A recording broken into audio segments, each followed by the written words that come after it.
That was Mark Sutherland. Oh. Don't say anything about him because we're on. Do you know him? I don't think so. He's a model maker. I'm a big Oh, really? Yeah. Oh, interesting. They used to fish lobsters traps from a beagle cat. Oh. No, never heard of him. Full house guys. I guess we're on. There's Mary Kay. Hi. Dorothy. Harold. We're coming to you on Facebook, unfortunately, because Mark Zuckerberg is reprehensible. But this is the only medium we've got, so we're going to do it. So we're going to talk to this guy today in the sail loft. Dorothy's going to do the honors. Dorothy made amazing baked nut something.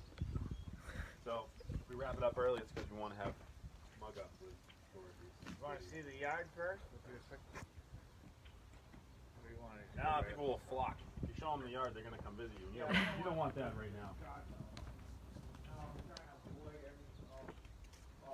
We gotta keep our social distance. Are these all the deals? Those are Ardelle. Oh, really? Yeah. They're Ardelle's going to swear that big? yeah, that's the main boom. Really? That's actually Do you design all your rigs so that the spars fit in the barn? Remember when you had adventure spars here? They were gigantic. oh my god, that This is something that BC Oh yeah, that's Harold designs the old-fashioned way. So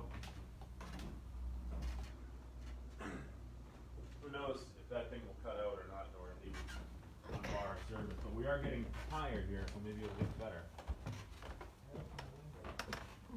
But this this doubles as Harold's mold loft and lofting loft, the nucleus. as well as his sail loft, apparently. The nucleus of our operation over there. Nucleus? Like a nuclear sub? like Yeah, like a nucleus of a nucleus sub, yeah. Look at this. Although I prefer Italian subs. I'm a meatball sub guy myself. The nuclear ones give me heartburn. Oh! So laid out here, this is the a new fossil I'm making for the Ardelle. wow. So, well, the thing I love about up here, if you go look at that stove over there, Dorothy, that's suspended from the ceiling, so that you can run whatever you want under it. So, I don't know. I've designed sail plans before, but I kind of just draw a picture of the boat, and then I draw a sail on it and say, yep, that looks about right. Yeah, I've got a whole bunch of sail plans we can look at and show to people and discuss. But so I know very little about this. I know that you're using Oceanus, which is what? Well, first off, yeah, let's look at the junk up here. There's a lot of junk. Over in the corner by you, Graham, you'll see there's all sorts of line. There's Really nice yeah, expensive stuff. and there's all sorts of cloth. The line is Dacron. You can see from New England Ropes. It's spun Dacron. And I really enjoy using that type of line. It's easy to splice and works good. And then you also see a whole bunch of rolls of sailcloth. That's Oceanus sailcloth, which is the kind that I use. It looks like canvas, but it's synthetic. Yeah, the 18-inch Oceanus is all bought from so that makes it, and it's really I prefer it to all other materials. Rugged. It's rugged.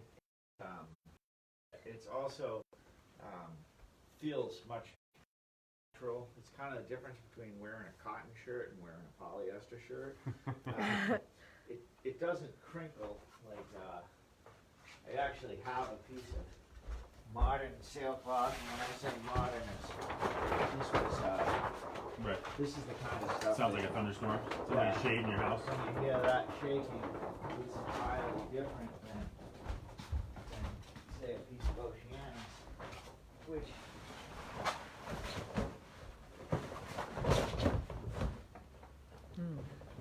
Sounds Sounds like a sail. That is why one of the reasons I prefer Oceanus is the sound. I mean, when you're on a sailboat, the traditional boats were almost silent, yeah. and when you tack them, you just hear the flop of the sail filling, not this crinkling, crackling, awful noise. And when you ball up the Oceanus, it feels much more natural in the hands. And it's actually made with polyester fibers, and so it has many of the same longevities. It doesn't mildew like the old cotton canvas sails, which I also love using and I enjoyed working with years ago. The Oceanus was developed by Nat Wilson, who just fixed his dory, and North Across town, I gotta go check on it. North Cloth, and I'm coming, Jeff, in an hour. Be ready. And they developed a really fantastic product. I started using it in 1998, and I only built one Dacron sail since then. Yeah, under duress. Yeah, I really like working with it. I mean, it's just great stuff. So this sail is the new foresail to go. So it's interesting. You hear, sailors are known for being good mates because they're handy at home, and so you can fix the cabinet and you can sew the bed sheets and sew the drapes, plumb the bathroom and wire the house. I would tell Mary Kay. You can do it. Doesn't mean you do it. I don't do too much sewing at home. I mostly sew out here, and to a larger extent, more recently, I've had John Emmett working up here, doing a lot of the sail making with the COVID-19, and also being taking sales from my own boat. I can't afford to pay him, and with COVID-19, trying to keep our distances. But John's been fantastic, and I had Chuck Redmond working here before that, and a number of others sewing the sails.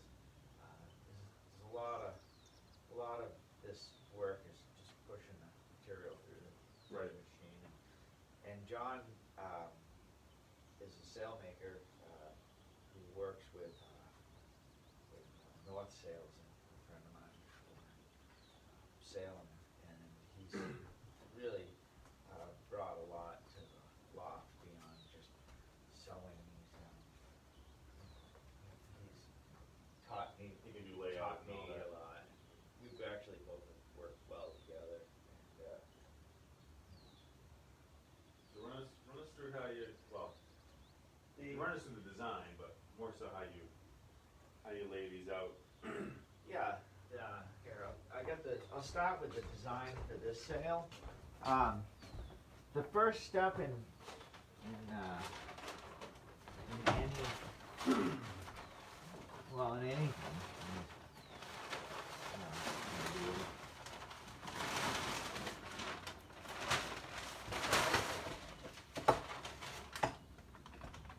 I just had it right here. Oh, there it is. Under this pallet. The first step in any process is the design. And with a sail design, one of the differences between coming to somebody like myself and You want to bring it to light? That's a little better. and going to a lot of sailmakers is, for one, we do all custom work. That's all we do. We're a wooden boat yard. We're just like, you know, you go to see Graham and just tell him what you want for a boat, and he might have some stock designs, but any wooden boat worth building is worth tweaking. And so, you know, they're all custom to an extent. And with sails, I like to start with the hull that I'm building the sails for. So if somebody comes to me and wants a set of sails, I usually say what kind of boat it is, find out what kind of boat they want for it, whether it be a cat boat or a friendship sloop or a dory or whatnot, and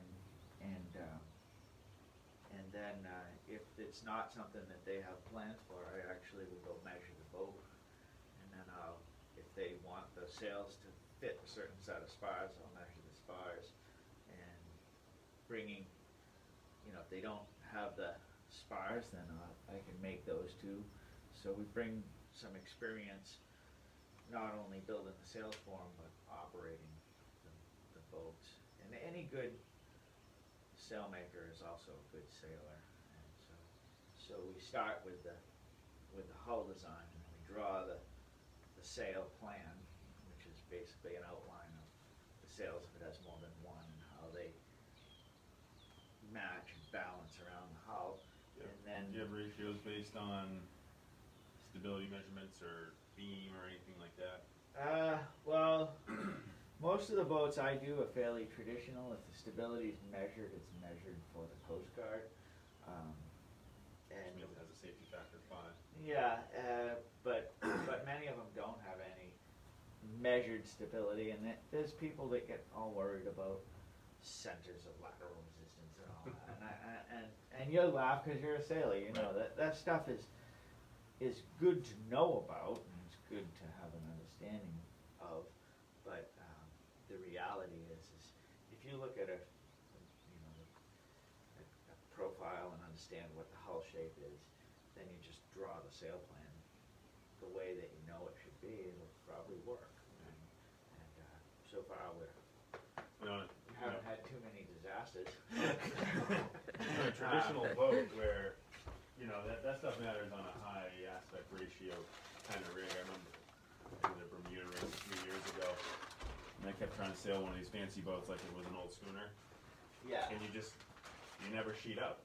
Doesn't matter where the wind is, you're always sheeted all the way in. And so, you know, when you start sheeting out on the traditional boats, all of a sudden your centers of effort move around. And oh yeah, yeah. Well, that's the great thing about being a sailmaker is that I like to say there's 3 ways so once we draw the sail plan of the boat, then we draw a plan of each sail, and when you look at that plan, you can see, I draw every panel that I sew together, and then I also draw where I'm going to put my broad seams. If you look at this seam, it's normally 1 inch, but in certain places I pulled it together as much as 2.5 inches. So what you're trying to do is build what they call the draft, or the shape of the sail. the belly. So the belly. And so there's 3 ways you can shape that sail. And the first way, I like to say, is with the broad seams. You pull the edges together in certain spots, and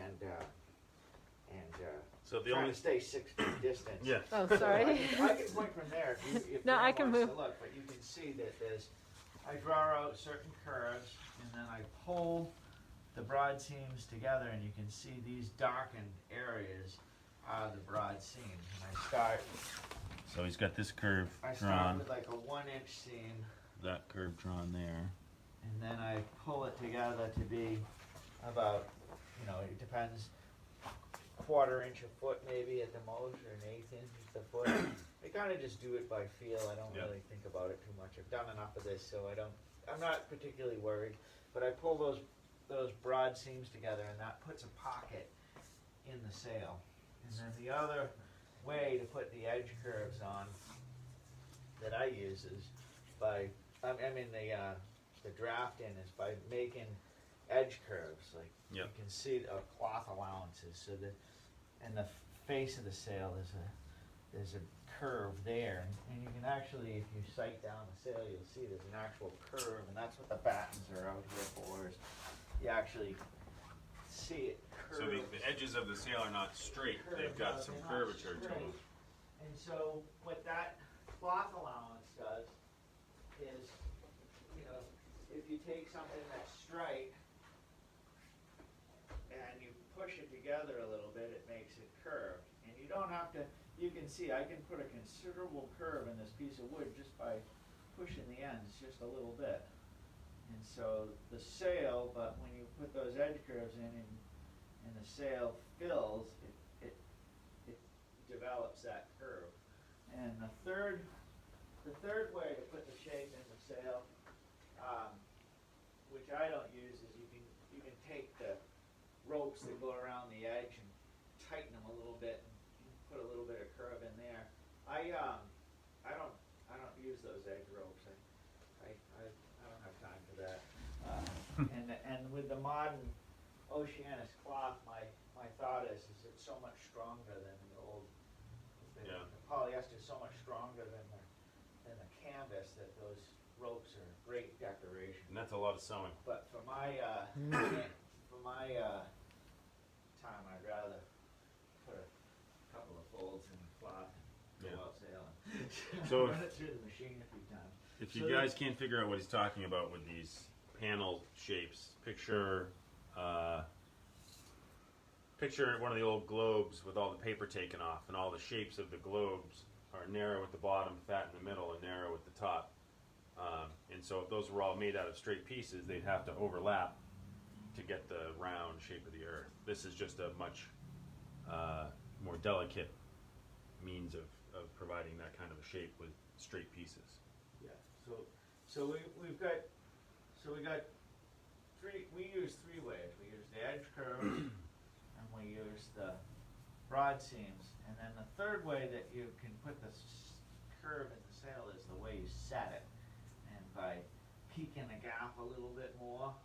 With a gaff rig sail, you can put shape into the sail, or how you adjust your points where the corners tie down, and how you adjust your stays, and that set part is all. Getting back to what you were saying earlier, that is not the sailmaker's job, that's the captain's job. So the sailmaker really gives the captain the sail and then blames him for anything that goes wrong. So we always make perfect sails, and if you don't know how to set it, then that's the captain's fault. So it's nice to be able to spread the blame.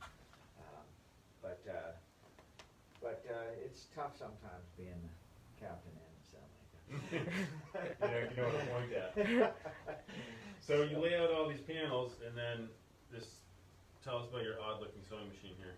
Well, first off, so we lay the panels out we lay strings around them on the floor. You see underneath this sail is actually some pink nylon, construction string, and that saves a lot of drawing on the floor. We just put a tack in each corner, and we wrap the pink string around where we want the shape of the sail to be. And you can see there's two strings here. The idea of that is one is where the sail's actually going to go to, and the second one is we have to make it big because we're going to fold the edges over a couple of times. So we want to make it a little big, and then we also want to allow for curves. So we kind of carefully lay out a second string to where we're going to cut stuff. This material is not cheap, so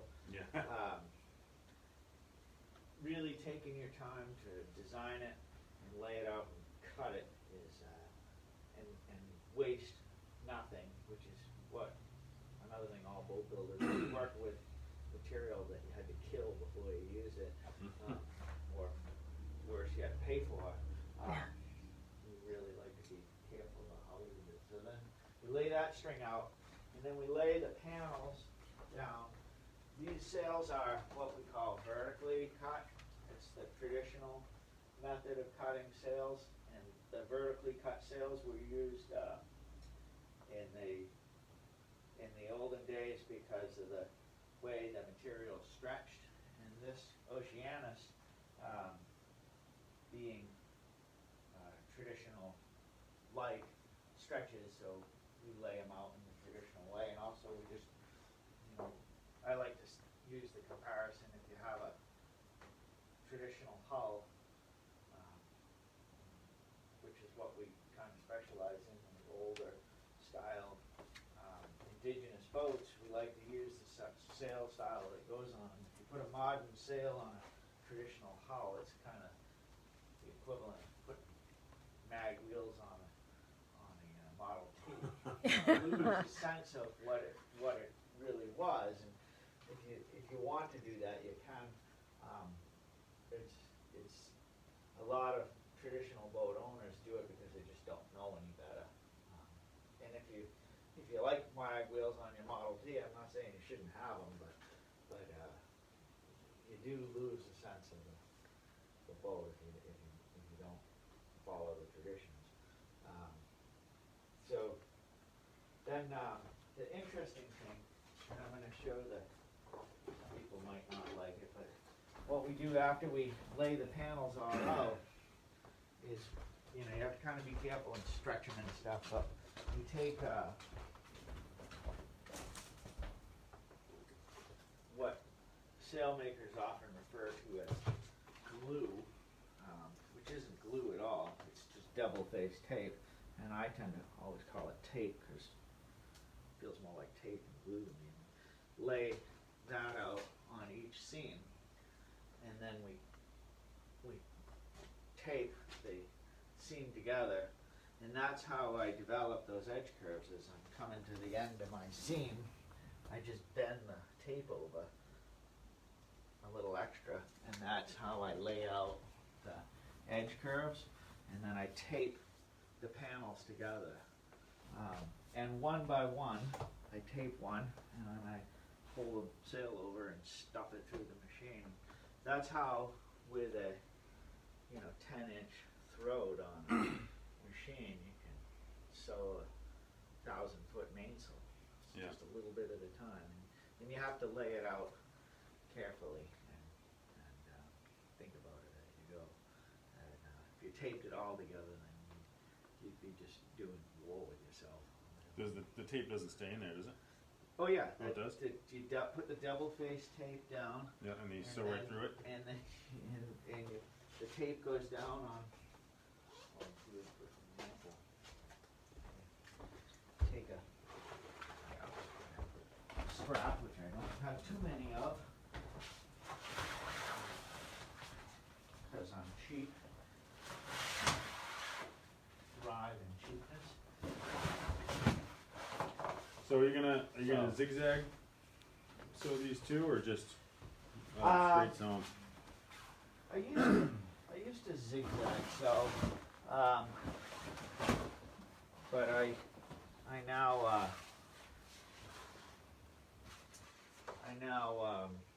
don't use a zigzag anymore. So you just take. I hate to use anything good, but we'll do a little sample.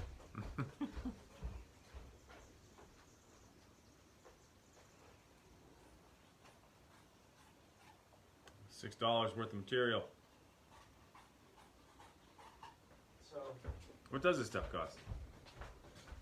it's I can't remember exactly, but it's frightfully expensive.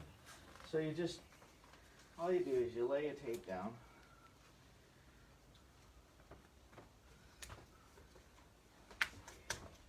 And then you peel the back off.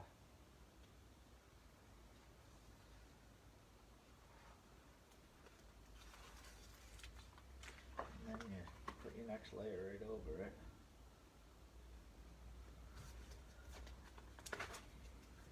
And then you just run it through the machine, which you can see is in a pit.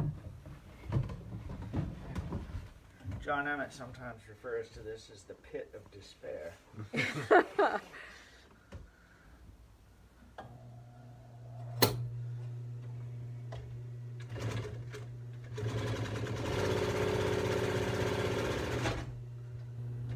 And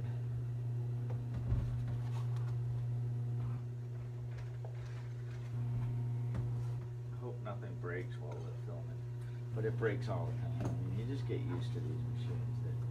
They're a bit finicky. Luckily, we have Sal Parisi to keep the machines going. It's far better than hand sewing it. Yeah, and you see, this one I've only put two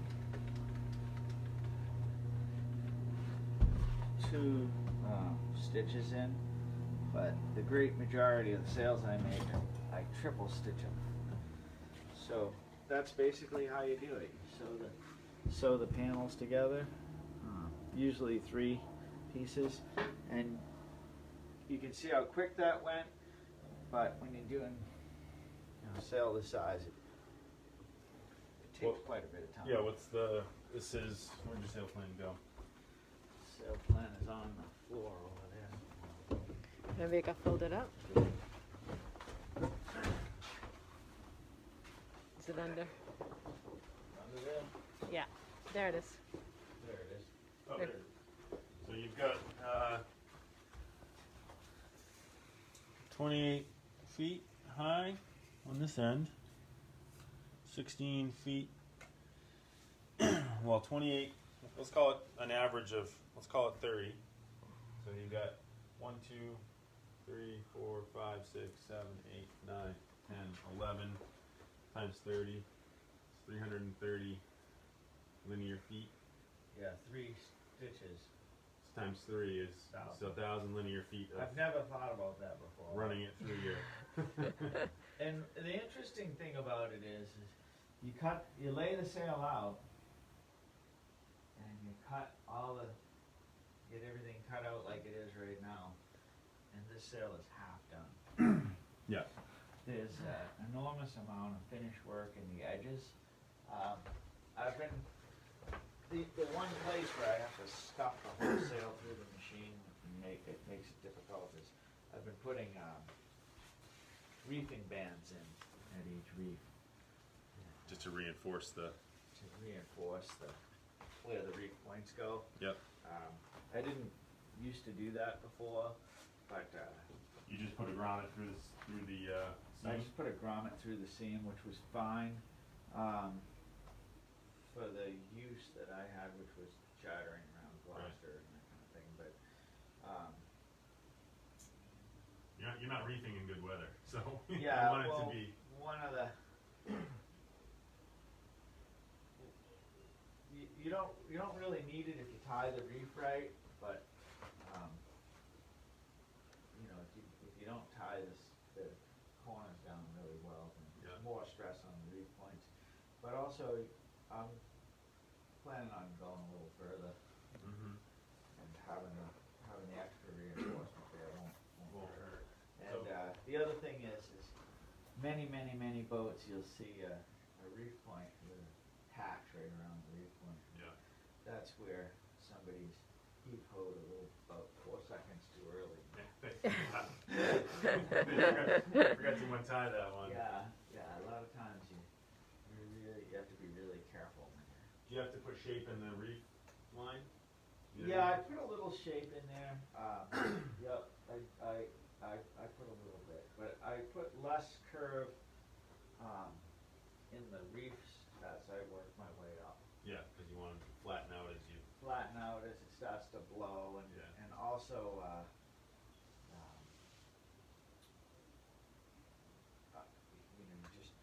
just a little less shape there. Mm-hmm. Yeah, at some point you're just looking for a steadying sail in a Yeah. weather vane situation more than trying to make the boat go. Yeah, with the Coast Guard inspected boats, what we find is that, particularly a lot of them, your hull is so much windage Yeah. compared to your sail area. By Right. the time you start to read, you lose a lot of control. Yeah. You can still maneuver them around, but Yeah, your I hear- amount of actual control is going down. Mm-hmm. It seems counterintuitive, but often working my way through like a crowded anchorage or whatever, I'll go through, shake the reef up, go through a windy day with everything up, because Yeah. you're actually able to move. So, okay, so you get this part done, and then you fold the edges over. Wrong, it gets really bad. Right. Yeah, but it's gonna go wrong if I go really wrong. I was saying that just yesterday. If you're gonna run aground slowly. Don't do it fast. I had to tow some boat into the, right behind, Rutstein's boat. Oh, yeah. In that little canal in there, low tide doesn't have a whole lot of water in it.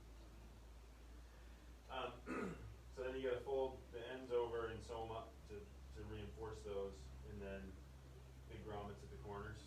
Yep, big grommets at the corners. I used to use stamping grommets around and then sew the grommets into the corners, and then I discovered these Ruckerson rings, which are I think I may be out of them. I got them from a place called Challenge Sailcloth, but there's 3 parts to a Ruckerson ring. I never understood the sewing in of the grommets. I get it when it's a rope grommet, but when it's a metal grommet, it just seems like more holes Well, around the grommet, more perforations in the material. well, when you sew in a grommet, what you do is you got the old style here. You get a ring, and then this is one my dad made out of a copper pipe, and see, it's just a piece of copper pipe, and you sew in. Oh, you sew in a piece of metal? You sew in a metal ring. Gotcha. And then you put the grommet in through the metal ring, and so when you're pulling on your sail, you're pulling. We're gonna keep our distance here, but you're pulling the grommet against the thread rather Right. than the line that's going through there against the threads, which bind it up and all that. And those sewn in rings are actually fabulous. But yeah, but look at how long does it take to do one? it depends. We always do the very best we can, but some people take longer than others. But the better you sew it, the longer it'll last. What was it? With the Ruckerson ring, but so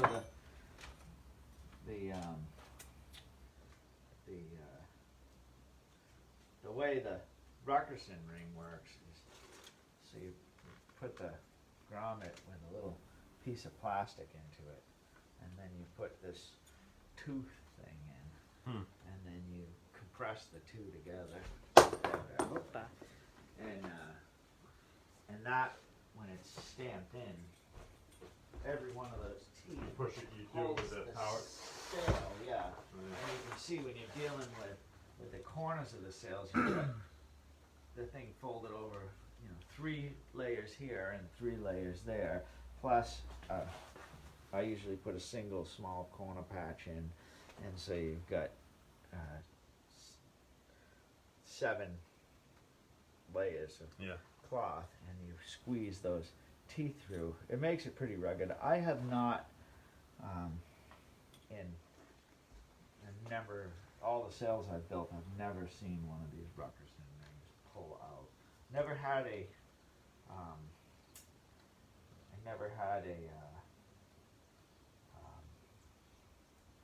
sewn-in grommet pull out either, but I have had the metal ones. the old alternative was these things which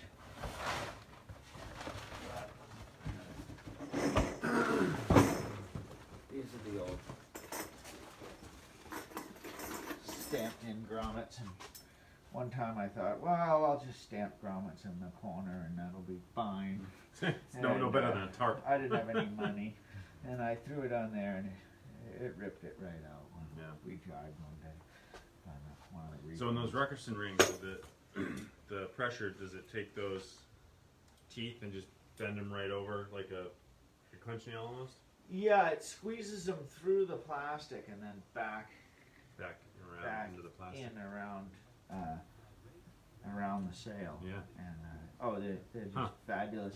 And what I built this thing. I got Herman Henderson when we worked on the Adventure had one of these jacks. It's just it's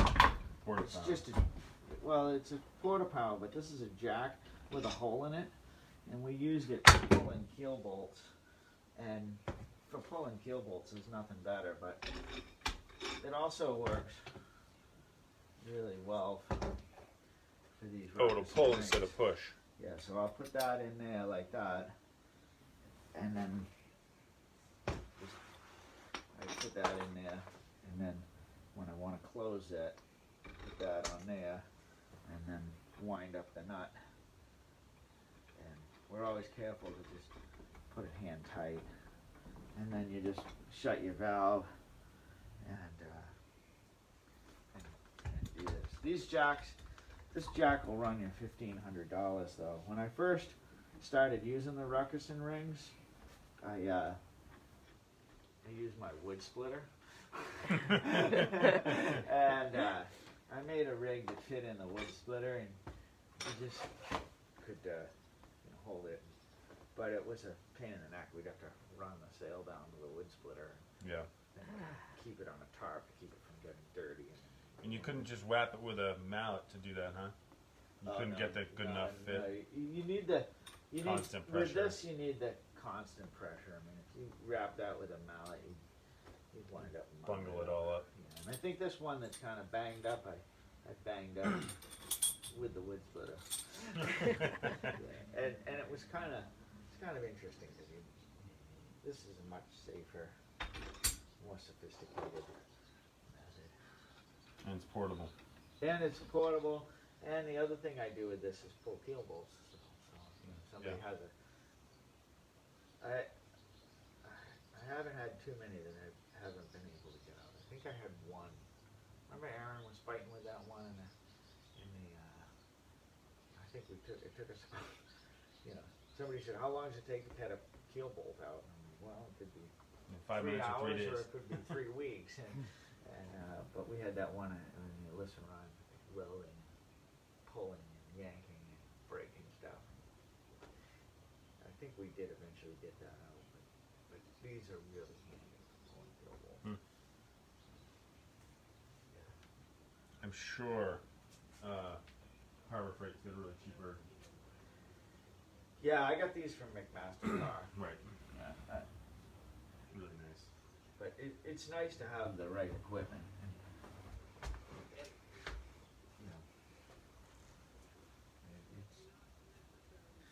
That was worth it.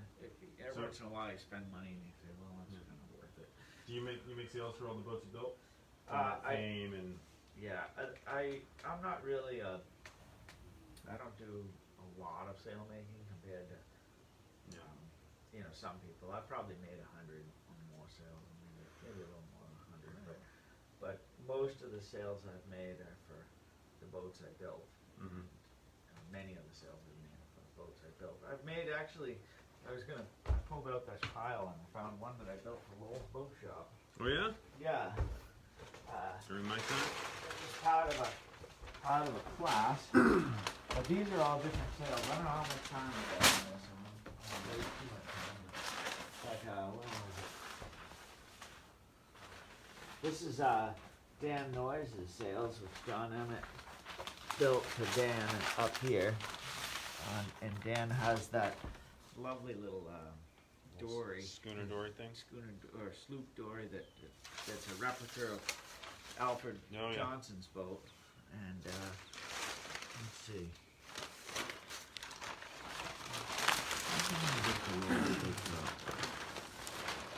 Many of the sale plans are like this one. That was an Annie Yawl.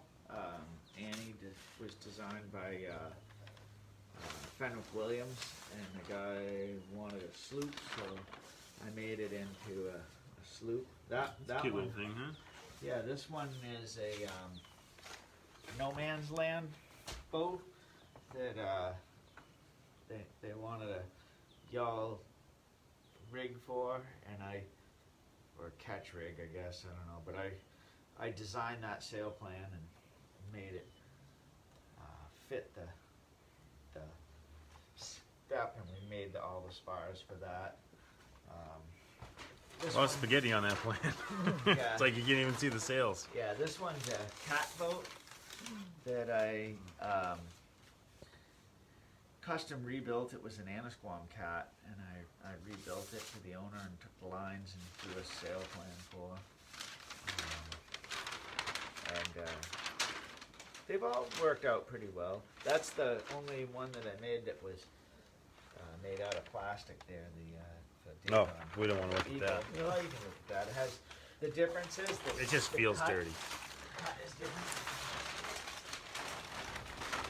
Those are sails for friendship sloop that I did, and as I say, every sail plan I draw the hull, and then Yeah. I draw the sails, and so those sails are drawn after another drawing that I did.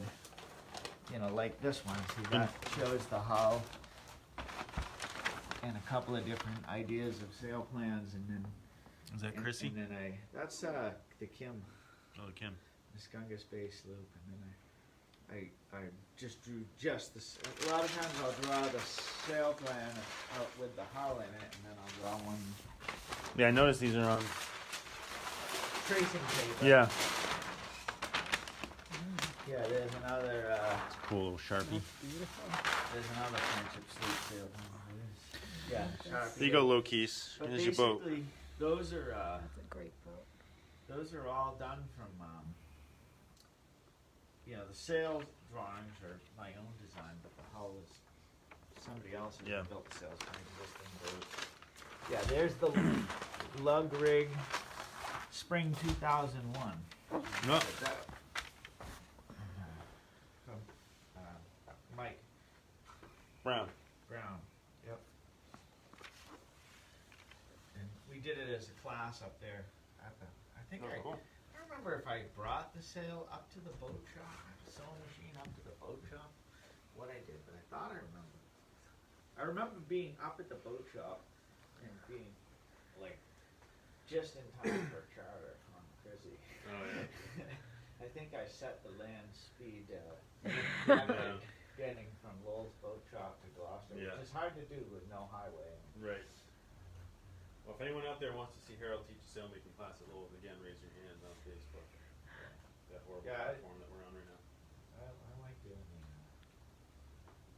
the classes. I've taught a lot of kids for the Essex Shipbuilding Museum sailmaking. I've done a lot of sailmaking for them. It's a fun thing to do because you can, with a fairly small sail, you can teach a class in a reasonable amount of time, and the kids can see what they're doing shortly thereafter go sailing. Yeah. It really doesn't take that long to do small sails. And I'd like to know how to do it. a lot of grommet stamping and reef point making, and Yeah. the kids feel really good about it. See it. Although I'm sure, like a boat, a sail that's built by a class, it has 10 different people stamp on it. So Yeah. I mean, a lot of times when you're doing sail making for a class, you do the teaching and then you do the sail making. Right. Kind of separate. well, we've got a board member with a machine, so Yeah, it's a great thing to do. A lot of it is learning what to use use and where to use it, and then just like wood, it's all about understanding the material and how to play with it. I worked with a guy, Angel, who was the inappropriately named Angel. The antithesis there. Fellow from Puerto Rico, and he was a interesting guy, but he had an eyeball for how to work with cloth, like nobody I've ever seen. He could make a pair of pants that, was shaped to his butt. Yeah. His angelic behind. He was angelic behind. Well, I think he was anything but an angel, but I think he was He's pretty good at doing. bit of a ladies' man, and I don't know, he was, but he really had a sense of how cloth worked, and I thought it was almost miraculous the way he could, cut the curves in the cloth and have this pair of pants that fit him in a way that was almost rather grotesque, but I think some people liked it, but it was really amazing that, how do you do that?